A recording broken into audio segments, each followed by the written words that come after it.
Hello, and welcome to the Aurora Podcast, where we discuss topics that are used to advance our understanding. We're here at the Walker Museum, where their goal is to spread curiosity about our cultural and historical landscape. I'm here with Owen, and we will be interviewing Dave Dickson, he retired this year from 41 years of teaching. So, what were you teaching again? I was a history teacher for 41 years, and these two young men were students in my class last year, so it's great to see you guys. Yeah, it's great to see you too. We were his last A-Push class. That's right. AP US History was a class that I loved teaching. What kind of inspired you to teach history, or what inspired your love for history? Well, I was a stamp collector when I was a little boy. That was probably part of it. I think there's just a certain amount of curiosity how we got where we are right now in this present world, and I think the answer to that takes you into history, and so I guess my curiosity drove me. Should we get started? Sure. So the topic we're discussing today is eugenics. So what is eugenics? Well, eugenics is a rather modern phenomenon. Started in the late 19th century. A guy named Francis Galton, I think was his name. He was Charles Darwin's cousin, and he came up with the term eugenics, which means good birth or beneficial birth. So eugenics is a field of study and a program or policy to try to better the human species there's two types of eugenics: positive eugenics, which is to try to breed better humans, and then negative eugenics, which is to restrict or eliminate the progeny of those who are quote-unquote undesirable. So, I know there was a eugenics movement in the U.S. Do you know when that started and how that progressed? Yes, I think it's important. History is always done in context, and so our context here is that the eugenics movement in the United States, and actually the movement began first in Great Britain, but it quickly spread into the United States right at about the turn of the century. And this was a time in American history where there was lots of change due to science being applied to technology. And this change caused the Second American Revolution, Industrial Revolution.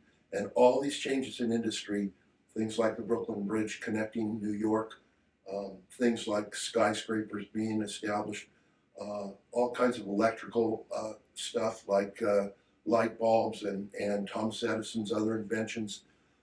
All these things created explosion in industrialization. And when the industrialization rapidly changed, so did a lot of economic things in the United States. So you had very, very wealthy and elite people, and then you had other people who were at the bottom of this chain. The craftsmen and the middle class, although there was an increase in the middle class statistically, the abject poor were getting to be more of a problem as society industrialized. And on top of that, you have immigrants coming in. And so many of these immigrants, given the nature of American society, were seen as undesirable by the people that were already here. So eugenics comes to the United States from Britain, and it's seen as a way to better our society during this period of time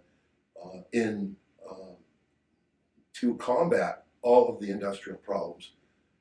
The way that was going to be done was through government policies, and these government policies were promoted by a group called the Progressives. And as you guys know from your study last year, the Progressive era emerged in the 1890s and the 1900s, and it was an attempt to use the government to create a better society. And there was a tremendous amount of really positive things that came out of the progressive movements, things like secret ballots, things like initiatives and referendums so people could actually make laws for themselves.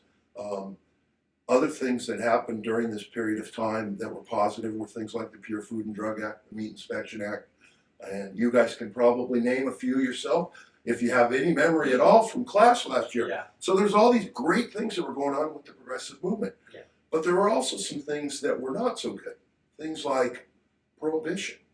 And it had good motives, but really, in American society, you're going to prohibit the sale and distribution of alcohol? It didn't work out so well. It And didn't go over. no, it didn't fly at all. And so you have those kind of situations. And eugenics is kind of the dark secret during this period of time. And when I was your age, I'd never heard of it. And for maybe 15 years of teaching, I never heard of it. It was never written in any of the American history textbooks that I used. It was never discussed by any professor that I had in college. I gotta admit, I was pissed Yeah. when I found out about this, because it's like, why am I not aware of this? What's going on? Why is this kept secret? And so, I'm not an expert, but I've dived into this topic because it fascinates me. Anytime somebody says, "Hey, off limits," or Yeah. don't study this, what are we going to do? Yeah. I mean, so this is kind of feeds into what the goal of this podcast is we talk about these kind of subjects that aren't really taught in school. Like, I hadn't heard of eugenics until you had brought it up in class. Yeah. So I think it's important to kind of dive into what is eugenics and the motives, the morals, and the ethics. Yeah, especially I think there's a lot. I just described the context that we're talking about, Yeah. and if you can't look and see some of those things today, the rich getting richer, problems with poor people in our country. What do you do in those situations? Political polarization, the use of the government in ways that some people object to. All of these things, reproductive rights, all of these issues are issues that were dealt with then and they're being dealt with today. And so history, as Mark Twain says, never repeats itself, but it sure does rhyme. Yeah. So I think that's a nice transition. You said the dark side of eugenics. Why? What about it? That era in the U.S. What about that was so dark for people who haven't heard of eugenics? yeah, well, I think that eugenics was a tool that was used by people that had power against people that didn't have power. And by nature, if you're going to say, well, we want to increase or we want to improve our society, you've already defined what an improvement is, and so there's got to be the opposite of that. So you've already decided who you're going to marginalize, and by doing that, that's antithetical to the Declaration of Independence that says all men, meaning all people, human beings, are created equal. It goes against the United Nations Declaration of Humanity as well. And that whole idea of equality, that we are all, if you want to say, imago Dei, the Christian ethic of being made in the image of God, that you have inherent worth.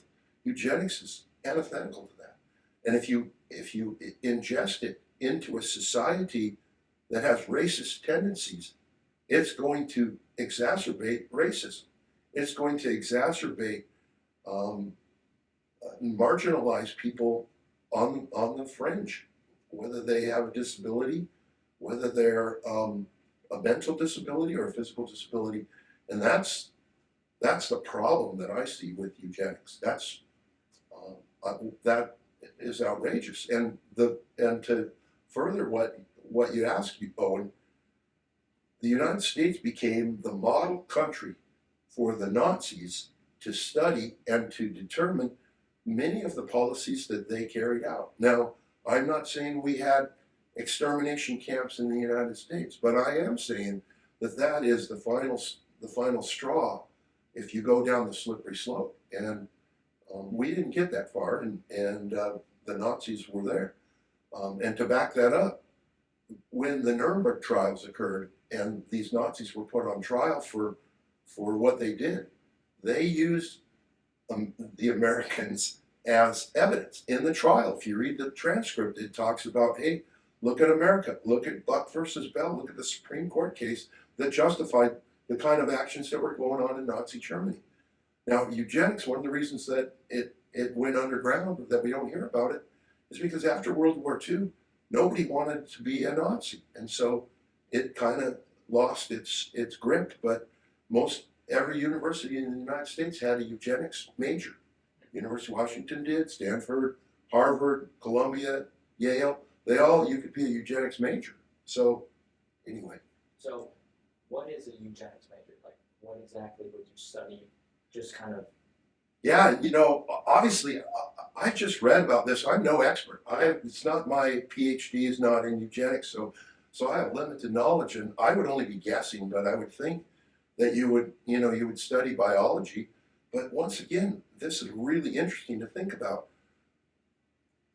The roots of eugenics is obviously the study of genetics itself, which is Gregor Mendel's field, and then you look at you look at evolution, and you're trying to basically create a species that evolves in a way that you're directing it. And so this comes from Darwin, and Mendel and Darwin are scientists of great repute. But if you take their scientific ideas and you apply them and politicize them, now you got a problem. There are lots of people that use Darwinism to justify their wealth, and that's just it's not what Darwin had in mind, nor is it accurate. And in the same way, people who had racist tendencies said, well, okay, the Anglo-Saxon version of human beings is superior to other versions of human beings.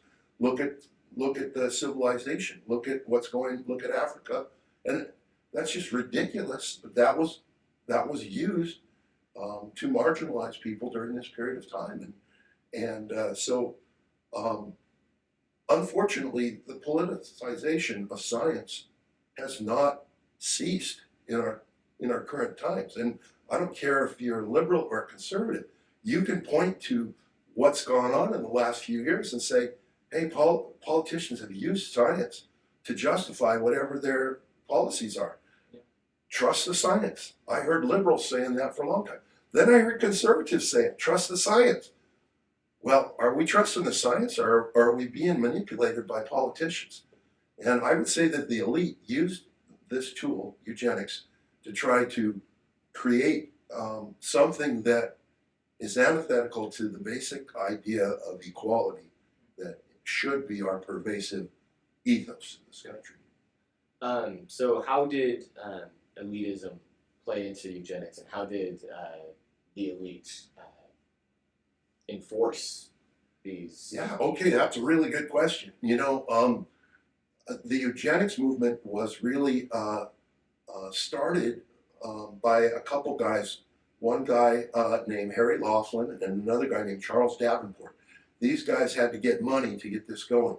So they went to Andrew Carnegie, John Rockefeller, and E.H. Harriman's widow, I can't remember her name, but they went to these magnates, these titans of industry that had millions of dollars, and they said, hey, we want to create a better society. We want to use eugenics, and they gave them millions of dollars, and they set up what was called the Eugenics Record Office, ERO, and it was set up in a place called Cold Springs Harbor in New York. And so from that, they used that money to try to, their intention was to try to create a genealogy of everyone in the United States, because they wanted to study their genes. I guess 23andMe would have been easier for them, but they wanted to study the genetic lines of everyone so that they could determine who was fit and who was not. So they got the money, and then they got this thing rolling, and then they went to the politicians, and they wrote sterilization laws, and they asked politicians to promote them. And oftentimes these politicians, who were Democrats as well as Republicans, they were progressives during this time, they saw this as, oh, this is a better, this is going to create a better society. So in 1907, Indiana came up with the first sterilization law in America. Uh, these laws were done at the state level because at this time, this is before Roe v. Wade, and so all laws having to do with this sort of thing, whether it's reproductive freedom and marriage, was done at a state level. Washington was the third state to adopt sterilization laws, and I believe it was 835, or I'm not positive about the numbers. I can look up my notes, but there was a number of people in the state of Washington that were involuntarily sterilized. So they got the money, they started the organization, they started to create, influence the culture. They didn't have TikTok, but they began to influence the culture in the way that they could. Obviously, there were scholars that were willing to teach this at the collegiate level, and then they got politicians to change their policies or to promote eugenic policies. There was not ever any policies at the federal level, but they were done. Each state was its own entity for this. The largest number of sterilizations, involuntarily people sterilized, was in California. It was the highest. Yeah. That's So terrible.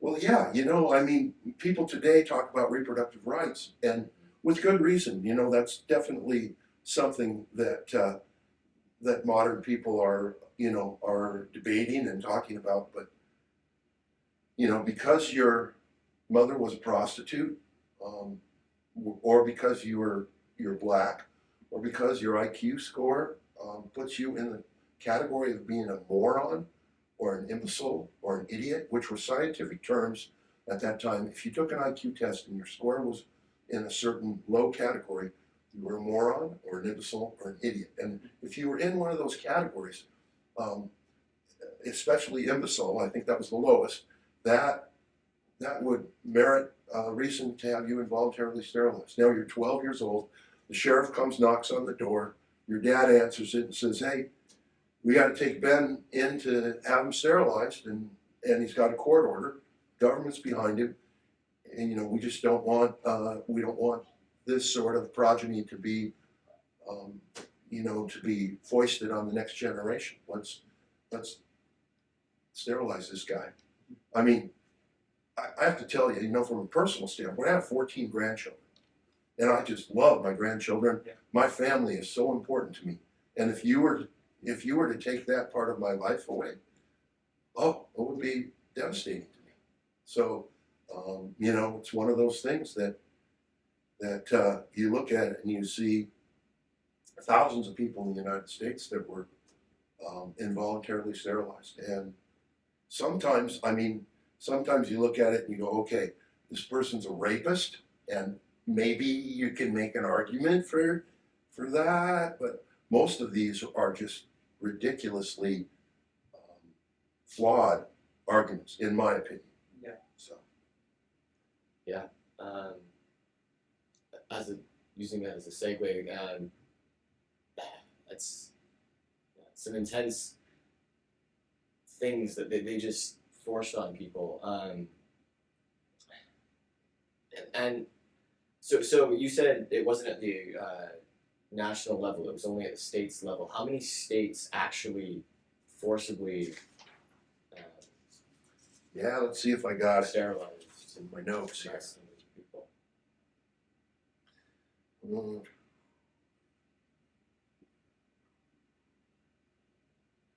I think we're talking about around 30 out of 48 states. Yeah. Okay. 30 out of 48 states had eugenic laws. And you think about it, different reasons in different places. One of the reasons to sterilize someone is race mixing. Okay, and if you're in the South and that's an issue, then it justifies anti-miscegenation laws, and so that might be a attraction in the South, but maybe it's different in Washington or in the North. maybe it's the same. I mean, that's one justification, but yeah. And you know, the other thing, I think that it's really hard, and this is something, to be honest with you, that I'm going to look into and do some research on my own now that I'm retired. But one of the things that was fascinating and repulsive to me was how Hollywood would put out movies like The Black Stork that basically was a story about make sure you marry the right person, and there's people that have bad genes and you need to stay away from them. And you know, I guess the idea, the scientifically flawed idea that criminality, poverty are genetic. These are just sick ideas, and they were being perpetuated by universities, by high school biology textbooks, by state fairs, by movie houses, and you go to a movie. I always wondered about my grandmother, and she had some very racist and elitist ideas, and I could never quite figure it out. When I read about eugenics, I was like, oh, okay.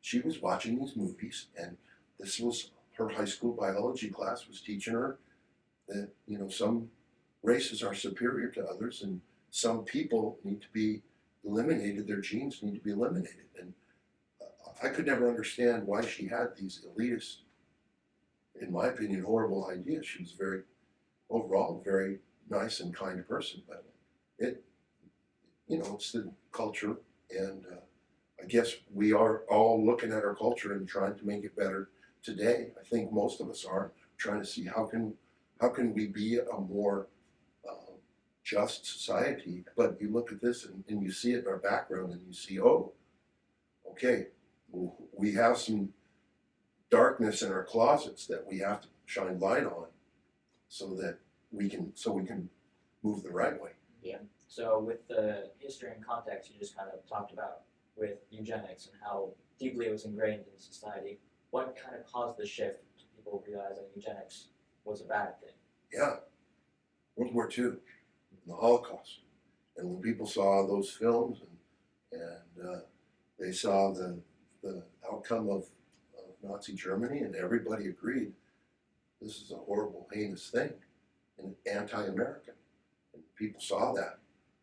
And I think that the other part of it is we were at the height of the Cold War in the late 40s and early 50s, and people are like, well, we don't want a government that's fascist. We don't want a government that's authoritarian, and those authoritarian fascist governments can promulgate these sorts of ideas. And so I think that those are some of the reasons that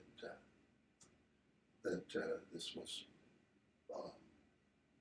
put on the back burner. That there were no more universities that offered this major. So as the eugenics movement in the U.S. ended, was it kind of slow? Was it taken out of high school textbooks as new? That's a really good question, Owen, and I do not know the answer to that one. I don't know. I think it was like, okay, so it was like this. You know, the real estate market in Whatcom County was just rolling, man. I mean, it was going. And then the Federal Reserve raised interest rates this summer. It changed. And in a similar way, does that mean every house didn't sell as quickly? No, but there was a whole bunch. And I think that's sort of like universities looked at it and go, no, we can't do this. I just was reading the other day, Washington State University had a eugenics class, and there weren't enough students that signed up for eugenics. So I think maybe when there weren't career opportunities, maybe that caused, I don't know. Yeah. But that's a really good question. I just don't have the answer to it. So we talked about the past of eugenics. Is there a future to eugenics? Is there a positive side to eugenics? Wow, you know, that's a really good question, and I don't feel I have much expertise. I'm just another cog in the wheel, just like you guys. I think that that there's concern about governmental power in the world that we live in when there's so much control over, there's so many ironies in history and in culture and society. And one of them is we have access to so much information, but that creates so much misinformation. And who's going to judge what misinformation is? And are we going to be able to have information in the future, or is Big Brother going to control it? I mean, this is a question, and so I'm not sure. And when you talk about the future of eugenics, I think eugenics is partly an important thing to study because it demonstrates what happens when the government gets too much power and is able to use that power in an inappropriate manner. And I think that occurs in every generation. Yeah. And so, in that respect, yes. From the scientific viewpoint, we've got the Human Genome Project, and we have gene mapping and genetics is at a tremendous level, and that I think is a really great thing because if I have a grandchild that's born with some sort of genetic defect, and they can go in and make a change so that child would live a more quote unquote normal life.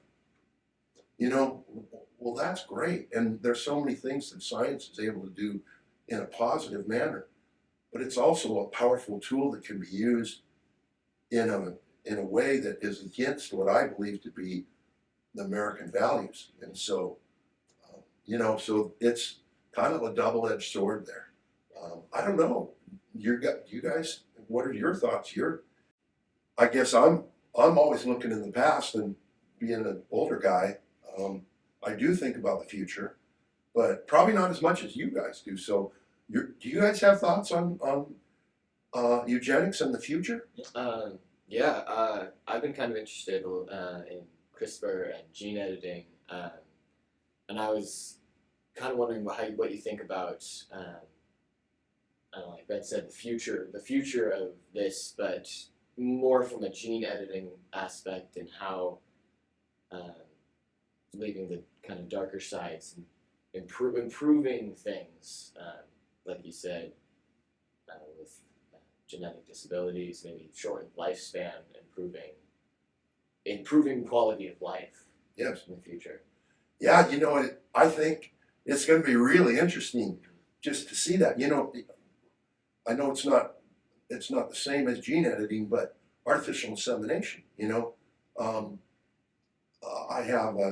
I have a sister who was able to benefit from that, and I know of several of my friends who are benefactors of artificial insemination, and they have children as a result that that have made their life better and such.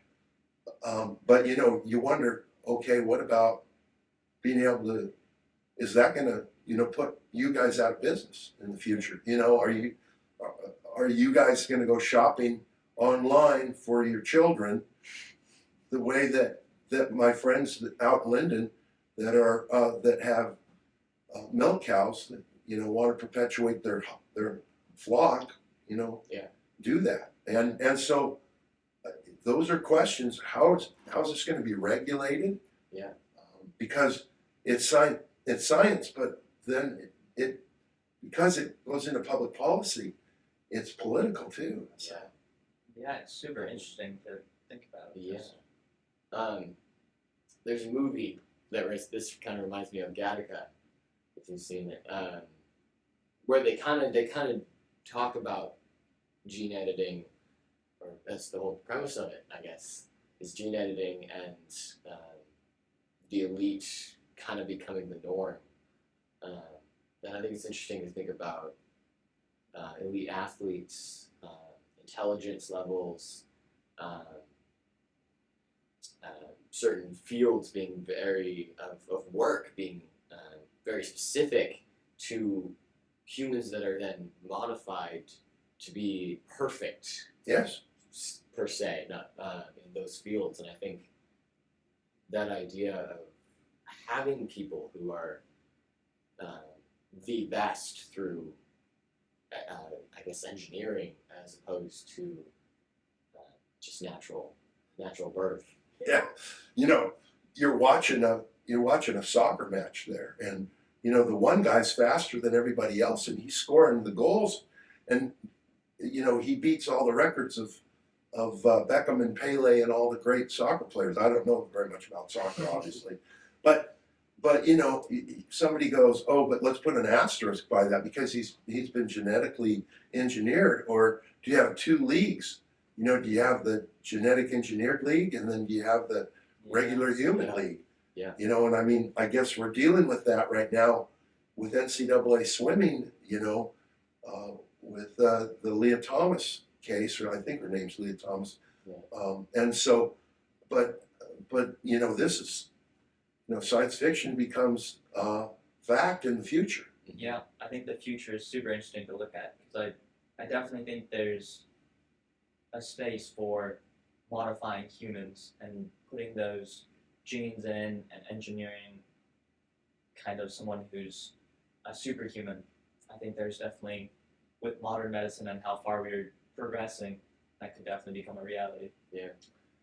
But you know, the other side, you look at Plato, and Plato's perfect government was the philosopher king. You know, he was an autocrat. He had all the power, but you know what? He was superior to everyone else. Yeah. Not superior physically, but he had more wisdom than everyone else.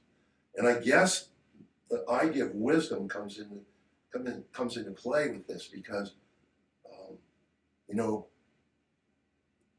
being wise is really important when it comes to these sorts of things, because it seems like humans want to show their ability to break through and be powerful or to expand, but will we be able to do that in an efficacious, wise, judicious way? I think it's a really interesting question. You know, the other thing that comes up in this is we see the 20th century was filled with people that wanted to create perfection in their society, and they were willing to do anything to create that perfect society. You know, you look at Adolf Hitler and killing off Jews and gypsies and Roma Senti people, I mean, and others. That was a small price to pay to reach perfection. Joseph Stalin, the same way. Nobody knows the numbers, 20 to 80 million people that Joseph Stalin killed in an attempt to try to create perfection. Yeah. So if perfection can be reached, what's the will? Are we willing? What are we willing to do? Yeah. Does that mean that you guys, they're going to not allow you to have children?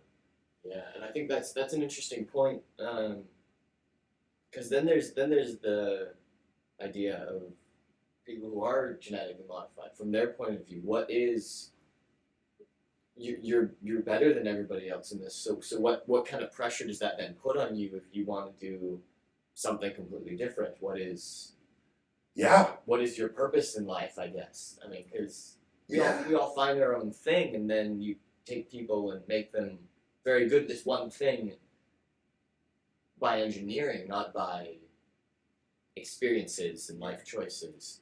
And where are the ethics in that? Boy, these are just great, really crazy stuff. It's just interesting to think about.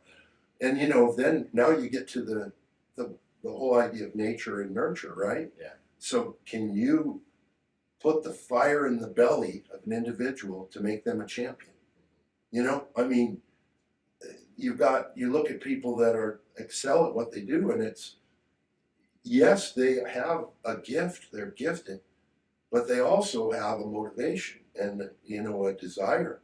And if somebody is genetically modified to be musical, does that mean that they're going to have an affinity and a desire and a motivation to follow that? Yeah. You know, I mean, certainly we gravitate toward the things that we're good at. We tend to, but there's so many interesting parts of this. You know, the argument that if somebody makes the argument, well, there should be no genetic modification. We're all born modified, aren't we? I mean, yeah. Some of us have different genetic predispositions, and Isn't that? and so, yeah. Anyway, it's a crazy. Interesting. It's interesting to think about. Yeah. Yeah. Yeah. Perfect. Well, thanks for joining us today. That was definitely a very educational episode. I know I learned a lot. Yeah. So what are kind of our takeaways moving forward? I don't know. I think eugenics being taught is going to be important. I think not keeping this out of the school systems, like you were talking about, learning about this.